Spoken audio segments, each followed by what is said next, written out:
जी बिस्मिल्लाहिर्रहमानिर्रहीम। मैं हूं आपका होस्ट शेख मोहम्मद कामरान और आप देख रहे हैं न्याजी का पाकिस्तान। इस वक्त हम मौजूद हैं तारीखी जगह पे, डी चौक इसको कहा जाता है। और खान साहब की जो है वो 3 रुकनी बेंच ने खान साहब को अंदर फिर से बुलाया है। इंशाल्लाह कुछ ही देर बाद खान साहब का फैसला आने वाला है। और यहाँ पे मैं देख रहा हूँ बड़ी तादाद में लोग फैमिलीज़ के साथ और छोटे बच्चों के साथ मौजूद हैं। और यहाँ पर जो है नारेबाजी की जा रही है, कलमा तैयबा का विर्द किया जा रहा है। मेरे साथ एक बहुत ही क्यूट बेबी मौजूद है जो अपने वालिद के साथ निकले हैं। सर अस्सलाम वालेकुम। जी वालेकुम सलाम सर। जी आप क्या कहना चाहेंगे और किसके कहने पे आप यहाँ पे आए हैं? हम किसी के कहने पे नहीं है, ठीक है, खान साहब के लिए और पाकिस्तान के लिए आए हैं। इसलिए अपने बच्चों को लेके आए। ये वो बच्चा है जो 25 मई को शेलिंग के दौरान खान साहब को हमने कंटेनर पे दे दिया था।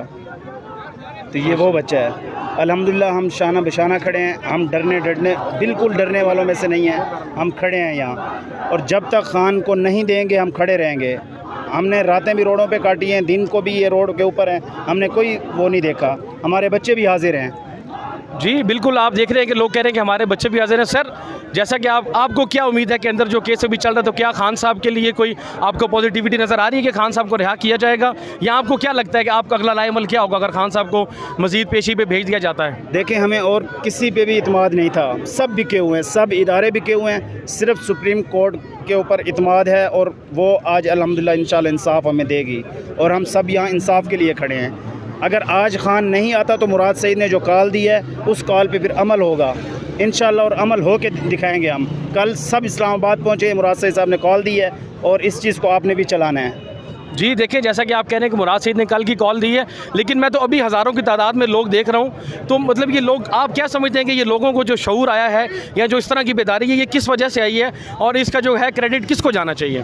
भाई हर किसी को पता है कि खान साहब ने हर किसी को ये चीज़ समझा दी है। खान के अलावा कुछ नहीं है पाकिस्तान के अंदर।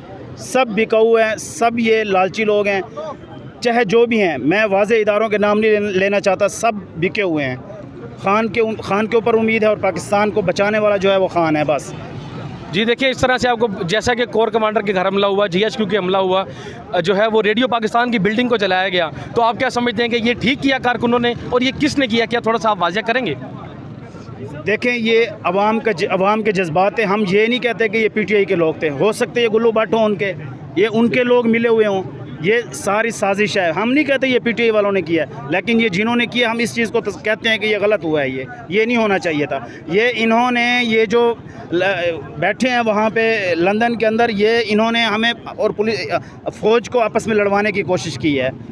हमारी फ़ौज के साथ कोई वो नहीं है, लेकिन ये जो इदारे बिके हुए हैं, हम ये कहेंगे ये सब अपने अपने जो इनके काम है ये वो काम करें। जी बिल्कुल, इनका ये कहना है कि इदारों का कोई अमल दखल नहीं था। ना यहाँ पे पुलिस नज़र आई, पंजाब पुलिस भी गायब थी, इस्लामाबाद पुलिस भी गायब थी, और आर्मी और जो है वो आवाम को आमने सामने लाया गया। इसकी सख्त मजम्मत करते हैं। और ये चौथा पाँचवा हमारा इंटरव्यू हम कंडक्ट कर रहे हैं। तमाम लोग ये कह रहे हैं कि जिन लोगों ने तोड़ फोड़ की है रेडियो पाकिस्तान की बिल्डिंग पर, चाहे वो कोर कमांडर के घर पर हमला किया, चाहे GHQ पे हमला किया, इससे पहले हम लोगों ने कभी भी वो लोगों को PTI की रैलीज़ में, जलसों में नहीं देखा। इंशाल्लाह आपको वक्तन फ़वक्तन हम यहाँ के सूरत हाल से आगाह करते चलेंगे। अपने होस्ट शेख मोहम्मद कामरान को इजाज़त दीजिएगा। अल्लाह हाफ़िज़।